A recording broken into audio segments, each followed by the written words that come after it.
taken, and hopefully I do you proud going forward as we continue to develop our business of being public and inspirational speakers.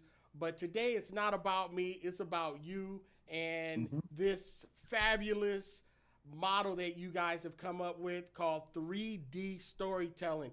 Dan, what is three-dimensional story? What is all that about? Three-dimensional story. Most people tell stories in two dimensions. They talk about what happened to them and what happened around them, but they just piddle with maybe a little bit, but they really don't get into what happened within them. And when you think about it, what happens within you is what makes change. It'll make you move one way or the other. I'll give you an example using you're in real estate. And with all the technology that we have, you still show houses. Why?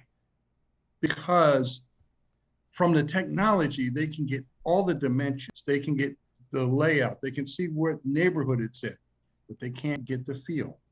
And if you can get people to feel, you can get people to change, including the most important person, yourself.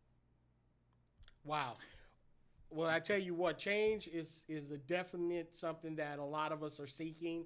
And you know what they say, change either comes from one or two places, one out of inspiration, and I believe the other is desperation. So I don't really like the change that comes from desperation, and I know a lot of people don't like it either, even though it's helpful. I'd rather be inspired to change. So, are you telling me by developing a speaking style that can inspire someone, it actually goes into their heart to where they can maybe Mhm. catch something from that? Give me an Yeah. example of that, Dan. Well, quite often people are hesitant to do something, and it doesn't always have to be something negative in their past, but there's something in their past that they haven't let go of. And here's the flip side of that: it hasn't let go of them either. Mm, So when they get to talking about it and they get to do it in 3D, and what we say about 3D speaking is it's not therapy, but it can be therapeutic. Because basically therapy is just really talking to somebody and really letting out what you want to let out and going deeper with it and getting an understanding of it. You know, when you think about somebody, if you were to have something happen and you woke up with amnesia, you couldn't remember your past. You know every talent you have, you know every skill you have, you can use all that stuff. mhm. You wouldn't have anything to hold you back in some areas that are holding you back right now, because that would be released. And through going through the process of 3D speaking, you can get to that. And it's not always the negative. Sometimes it's the positive. Some people are afraid to make that move forward, and you can get it out of them. You can, and by teaching them that, one, they are enough. Two, they are worth it. And getting them to feel that on the inside, not just the words, but that feels like. Mm, mm, mm. Well, it is definitely a a needed message, and I know that the things that you and your partner Dwight have been doing over the years have really Mhm. been able to transform a lot of people in that particular message. But how do you overcome the individual, Dan, who has a fear of speaking? You know, they say that um, some of the most greatest fears in the world that people have is they have a fear of speaking more than they fear death. So how do you Or break? death by fire. That's even worse. Imagine that. I would not want to get fried, No, and I no, ain't but ready to die. So how do so, you overcome fear from the okay. speaker? The first thing that we do is we create a safe environment. Okay. Absolutely, completely safe environment. Oh, Mr. Pledger is calling me. Maybe he's, I can't, I, anyway, we create a safe environment, and it takes time. You can't rush people into it. It's not like you can say, okay, here's our agenda. On day one, we're going to do this. Day two, we're going to do this. Three, four, five, six, seven, whatever it may be. It doesn't work that way. Everybody is unique. Everybody is different. If people don't trust you, they won't share with you. If they don't feel safe, they won't share with you. They won't even share with themselves. And that's more important than sharing with us. And we do it in absolute, complete confidence. We do not, no matter what it is, whether it's their fears or their dreams, whatever they're sharing that they weren't able to share before, we keep it. We do not say a single thing about it until they give us permission to do so, because it's not about us talking about what they need to talk about. It's about them talking about it. And we give them the confidence over time. And we listen. Remember, 2 ears, 1 mouth? Listen. Well, I always say respect the ratio. well, and it's so hard to respect the ratio because a lot of us we like talking about ourselves. So that's why I created the show, Share the Stage, in order to assist those speakers, authors, coaches who are interested in telling their own story. Since we are talking about story, Dan, can you give us a little bit of your story? My story. Well, I'm the oldest of 5 kids, and I grew up in an alcoholic environment. And I think I didn't realize it when I was growing up, but I'm pretty sure my dad was bipolar, or at least suffered from depression. So there was a lot of distance, and there was very little talking. Mm. To be honest with you, uh, I had to get in really bad trouble to and have this big blow up, which made me, go get the belt, go get the switch, deal with the fist, until we got past that to be able to talk. Mm. So I wasn't able to talk to my father. And in fact, I didn't know how my father felt about me until 2 months before he died. And 2 months before he died, he visited me. I'm living in California. He's still in New Jersey, where I grew up, and came out to visit me. And we talked, and he just opened up. I don't know what caused it. He just opened up and he told me about all his regrets throughout life. And then he said one thing that really hit me. He said, and he sat back in his chair and he said, there's only one thing I know for sure right now. I can't do nothing about it except that I didn't do what I should have done. Mm. And that hit me, because exactly 2 months and 1 day from the day he said that, he passed. And when I dropped him off at the airport, he thanked me and he said, I learned a lot from you. And that was the dynamics of that. A father telling his son, he learned, especially in a dysfunctional, growing up. So that and a few other things, people would listen to me, and things would come through me that surprised me. I would say things I didn't plan to say, and people would go, whoa. So I said, you know what? Maybe I have something. Maybe I was given something, and I wasn't given it to put on a shelf. You talked about the accomplishments. I have a box full of trophies. I don't have them on shelves. You're one of my trophies, because I talk to you and I see what you're doing. It's in my heart. And that's just my motivation. That's what gets me going. And I started public speaking. I did some different things. I did some lobbying in Washington, D.C., Sacramento. And that was public speaking, but I didn't really think about it that way, because I really was talking about a subject, not about me. And then I ventured into talking about me. I joined Les Brown. That's where I met Dwight, joined Toastmasters, went to every place that I could to speak. And then it was all about technique in the beginning. You could say this way, you could use this word instead of that word. And that's where Dwight and I bonded, because we both looked at each other and said, that's not all there is. It's not all about the words. It's not about how you say them, when you pause. It's not about all of that stuff. It's about the stuff inside of you, and just having the ability to just talk to another human, to where the other human listens, and for a moment the rest of the world disappears, and it's just you and that other person having a conversation, whether that other person is one person, 100 people, or 1,000 people. Wow. Wow. That's a powerful story, and I see where you took me 3D, because when you started talking about your father, I can relate to your father in a sense, because my father was also a recovering alcoholic and who passed. And I'm thinking, it may have happened because of those habits that he may have had. He was a Mhm. great man, and there was dysfunction. I think a lot of us, like you said, we come from a dysfunctional household. If we don't Right. think we're dysfunctional, just look in the mirror. You got some dysfunction, guaranteed. The question is what are you going to do with that dysfunction, and how do you do better? I think we all want to do better. Sometimes we just don't know how to, because we get so set in our ways that change can be difficult. Um, When you talked about dysfunction, I used to hear that a lot. And what I heard was, you know how to behave, you just choose not to behave that way. And that's what dysfunction is.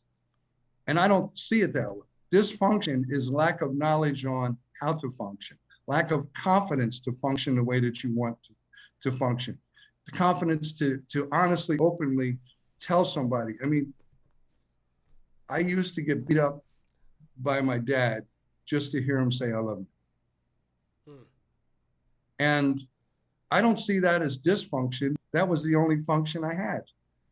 And I chose to use that. And later on, it's about bringing other things into your life. It's if there's an old saying, if all you have is a hammer, everything is a nail. And so it's about putting different tools in your toolbox, in your heart, and gaining that confidence within yourself. When I'm saying this, it's not just about family. It could be about sales. It could be about your professional life. Just having that confidence. When a professional ball player gets into a slump, do they lose their skill? No, no. they still have every ounce of skill they had before they got into the slump. Something's going on internally. So it's about getting past that, getting out of that, and remembering and owning who you are, flaws and all. Hmm. Own it all. I am who I am because of what I went through. And I've been asked, if you could go back and change anything, what would it be? And I have to say nothing, because if I change anything, even if it's 10 seconds, it changes who I am today. And I Yeah, don't that want that. I want to keep going on the path I'm on. that is so true. That is so true, and I feel the same way, because we are who we are based on our past. Now, you've also written a book, and in what's the name of the book that you wrote, Dan? It's called The Secret Path to Wisdom. And it's kind of a unique book because I wrote it with the intention of having a co-author. And the co-author is everyone who buys the book. And in fact, there's even a page inside where it says, it has the cover, and it says by Dan Smith, and there's a line for you to put your name when you're done. It's really, I just want to expand the thinking on people, to just open their mind up and see where it goes. I love that. I don't want people to follow me. I want people to look at me and go where they go and take it where it goes with them. And I just love that. And I'm going to turn it into an interactive website so that I can start collecting. And I'm really interested in seeing how people address things, whether they're different by different ages, gender, where they live in the world, education level, whatever it may be, to see how they interpret the same thing differently. That fascinates me. Well, we are different, and we all come from a different type of backgrounds. Oh, I haven't had the pleasure of reading the book yet. I'm sorry. I'm sorry. You can send me one, and we'll make sure we buy a copy. But I'm gonna read that book, since it's an author based on a co-author. That means that I need to be involved in that. Okay, that's a must. And Um, what it does is it challenges some things. Like, I have a very short chapter called "Shame Off You," Shame and people off go, you. "Off you," not "shame on you." Shame. And most people Nice. think it's a misprint. And I make the point of, a lot of people say, shame on you all through your life. Shame on you. Shame on you. Did they ever come back and take it off? Who takes it off? Where does it go? Oh, Do we carry it for life? You know, and good. that's the question of that chapter. And I also point out that most people never intended you to carry it for life because they weren't talking about you. They were talking about your behavior. But the interpretation you had was it was you. Okay, Shame you on you me. you gotta you gotta repeat that. You gotta repeat that. They weren't talking about you. They were talking about your behavior, and But right. and that statement alone is a staple. Those who are listening in right now today, if if someone has said that to you, or you might be dealing with shame based on what has happened to you in your life, just know Dan just confirmed it. They weren't talking about you, they were talking about your behavior.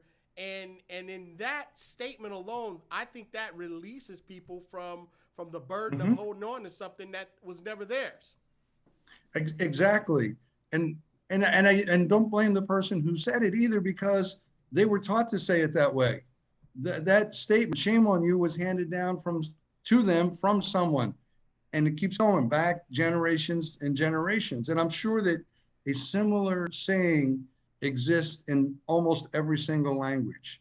And it's simpler to say it that way. Shame on you instead of, it gets a little complicated. You should be ashamed of what you did and you need to make amends. That's, it's and a lot of times when that was said to you, the person who said it was going through emotions themselves, and they probably overstated it and over focused it on you, not intending to do it. And they're gone. They don't remember it, but maybe you do for the rest of your life. Wow, that's definitely a great point that you just made there. And since we're talking about emotions and how people perceive things in the power of storytelling and the 3D model where it touches the heart, and isn't that really based on um, a person's resume? You know what they say, life resume. Tell me a little bit Yeah. about that statement. I know life resume is really big when it comes to trying to come up with this 3D model. Right. We have a tool called the life resume, and they what they do is they fill out things that happen through life, and they can use 3 words or 3 sentences. It doesn't matter. We don't want them to get real deep into it. These are just key events that happen. And what's interesting about that is that sometimes people will write down something and say, I totally forgot about that until you asked me to write it down. But as we go into it, we find out that even though they think they forgot about it, it is still impacting their behavior today, including, and it's not just a negative. Some people are not successful, not because they don't have the skills to be successful, because somewhere deep inside they don't believe they are worthy of success and they sabotage themselves. They quit. Oh yeah, I was working on that and I almost finished it and I put it aside. And I need to get back to it someday, and I will. And they tell themselves these stories that they know as they're saying them, the probability of that happening is very slim. And why did that happen? It happened because of something in their life experience resume. And it may have only taken a few seconds. It may have been something that a teacher said to them. It may have been something that just a feeling they got. Maybe nobody said anything. They just got this feeling that they really can't explain. And so that helps a lot. And then what we do with the life experience resume is we look at it and we pick out things that seem significant to us, and then we explore them with the person that we're coaching and say, well, what about this? And it's interesting when that little conversation starts to grow and grow and grow, and then the cause and effect. Well, that when that happened, that was no big deal.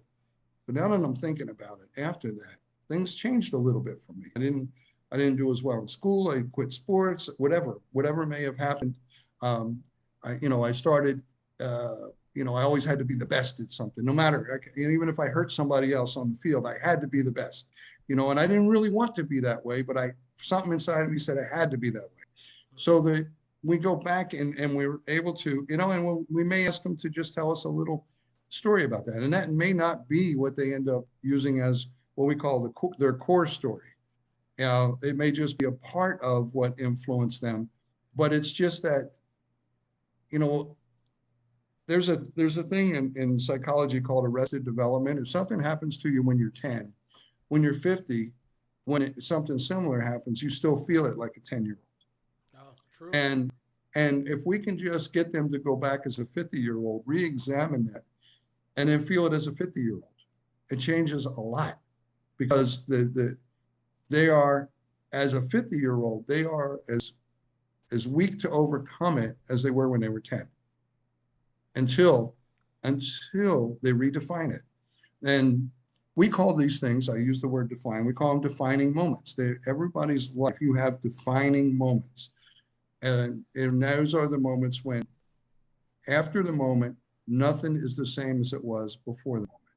And you may not even realize it immediately. It may take years even for you to realize it. But that event changed. And was that event, were you in a position to uh, adequately assess that event when it was happening and judge the impact it should have on you? Or are you still carrying it from your wounded state forward in your life? And is it the quiet little voice in the back of your head that when it's time to go for something, it says, no, not you, no, no, no, no, no, no, we're not that, we're not ready, no, no, we're not ready. And you were right up until then. And then that little voice, that tiny little voice, you don't even hear it in words, you hear it in emotions. That's the hard part. Wow. Until you go back and reevaluate your life experience and can put the words to the emotion, then you can start to understand it. Because you just have this emotion. Where did it come from? I don't know. Why is it there? I don't know. Well, what can I do to overcome it? I can go to motivate. I can push harder. I can do all this other stuff. I can, I can say all these buzzwords that everybody says at all these conferences, and they say them out loud and they chant them. And then I leave and I feel all jazzed up. And halfway down the steps to my car, I start to feel like me again. Mm. And I start to think this isn't going to work, because it's not just about getting excited. It's about getting truth. So you're telling me that it's more about getting truth, not just motivation. So it's not Mhm. just inspiration. It's more like transformation, because you're transforming a person's life as a communicator. Um, it's sometimes it's like we're walking the tightrope. Like you said, you may want to expose a certain side of you that you haven't exposed before. So as Mhm. a speaker who is just getting started, how do they um, how do they find their authentic self? Because it sounds to me like when you're going through this process, you're really searching for your authenticity as a speaker, somebody who can just really lay it out. Yeah. When somebody's just getting started, all that I talked about before, how to form sentences, how to do an opening, a middle, and a conclusion, um, and we call it a genesis, journey, and resolution. And a genesis is more than the beginning. It's, a genesis is a formation. It's how it began. Um, Quite honest, we don't coach everybody, because some people aren't ready for that yet. They need to explore that for a while. They need to decide if they want to do that. But a lot of people, even though it seems like they're early on in their speaking development, they have internally been speaking to themselves for years. And they have been looking at these things and looking at what's going on. Why is public speaking the number one fear on surveys, ahead of death by fire? I cannot even, when you say that out loud, it makes absolutely no sense. But public speaking comes in first. And what people don't realize is two people talking to each other is public speaking. You don't need a crowd. They don't need to be strangers. It's public speaking. And there's something about putting something outside of yourself and having it come back around into your own ears that is therapeutic and is healthy. It allows you to put a value on it, decide if it helps you, decide if it harms you, decide if it's neutral, decide if you need it. It does a lot of things for you, so we're really looking for, if someone just looking at, I want to be able to talk in front of a classroom, or I want to be able to teach my lesson. That might not be someone that really wants to get into 3D at this moment. But again, it might be, because stories move us. I was trying to remember his name. I forgot his name. Just jumped out of my head. That did the Olympics. He wrote a book, Stories Tell, and he sold the Olympics not based on finances. The city of Los Angeles would not have had the Olympics back when Los Angeles had it. Would not have based on finances. He sold what it did to the image of the city. You know, Muhammad Ali, when he was boxing underwater, he never trained that way in his life. He just did it kind of jokingly, but it left such an impression that people thought, this is how he gets what he does. You know, Michael Jackson wanted to make a movie, and they said, what do you know about drama? And he took them upstairs to where he had a snake in a cage, and he dropped a mouse in, a live mouse. And he said, watch this. He said, that's drama. And it's about getting in touch with things and learning how to use them. And if you want to do that, if you want to use that as a teaching tool, it's totally appropriate. So that's what I was saying before. It's not just about solely personal growth. It's about how you choose to use it, whether it's in sales, teaching, marketing, whatever it may be. You know, people buy from people they know and trust. You know, there are some people, yes, they do the fast talking pitch man on with that spray stuff that's supposed to seal all kinds of leaks and doesn't work, but they still buy it. There is a market for that type of person, but there's also a market for somebody who wants the truth and will invest in you. Because if you sell something to somebody, they invested in you. They invested their trust in you. You're absolutely right. People want to buy from people they know, like, and trust. It is so true. Right. And the power of story, and to be able to tell someone your story, even as I'm a real estate agent, which is one of my hats. Mm-hmm. And I tell people the story on how I actually got involved in being a real estate agent, which is a serious roller coaster ride. But when you are in the process of telling a story, you mentioned something about the genesis, the journey, and what was the final aspects of it? The resolution. The resolution, which is the resolution, not the conclusion, the resolution. And close. Resolution. Okay. Right. Now, How did it resolve? how did you resolve? I follow you. So as a professional speaker who is now developed your 3D story, would that story be considered a signature story for say? You know, I'm not sure that people have one signature story. Okay. I think they have. I think some people have. I think signature stories come in levels, and there may be one that's at the top, but the others are relevant, and they can be used at different times. My signature story is not complete yet because I'm still alive. And every day, every experience, including right now, this interview with you, is going to alter my signature story. But one thing, before I forget it, that I wanted to say when you were talking about sales and telling your story, knowing your story, being able to tell your story also does something else. It opens you up to listen to their story. And that's when when you listen to somebody, that's when they trust you. That's when things change. If they don't believe, if they believe that you're just there to sell them a house, you don't care who they are, you don't care how much money they have, you're going to do whatever you can to get them in that house, they want to get away from you. But when you understand them, when you listen to them, when you understand what their hesitation is or what their expectations are, all the above, You can tailor to that. And that's somebody they gravitate to. And in fact, that's somebody they refer. And if they have to enter a similar situation to what you do for a living, they want to do it again, they're going to come back to you if at all possible. If they're in the area and they know where you're at, they're going to come back because of that relationship and the bonding that that relationship created between you and them, even though to some extent you barely know them. Wow. Wow.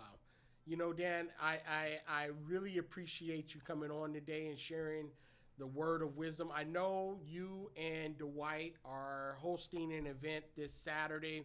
I wanted to get you on the show so I can at least let the audience know from Speaker Toolbox the, to see some of the work that you guys have done. I know you're going to be showcasing some of the people that you guys have been coaching, and I want to invite everyone out who's watching this to come out. And it's going to be on, what is it going to? It's going to be on Zoom, correct? Or is it going to be live? Or No, how is that going to happen?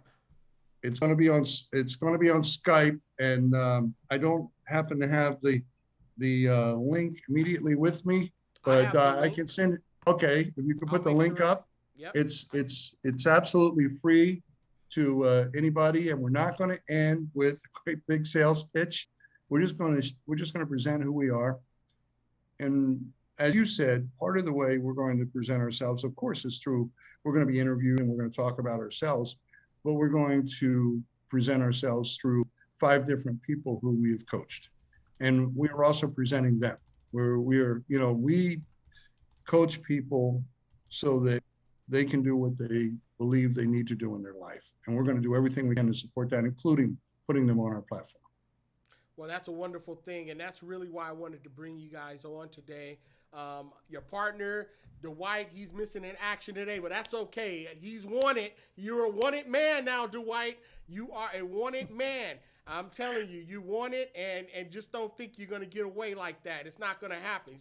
You see the sign here.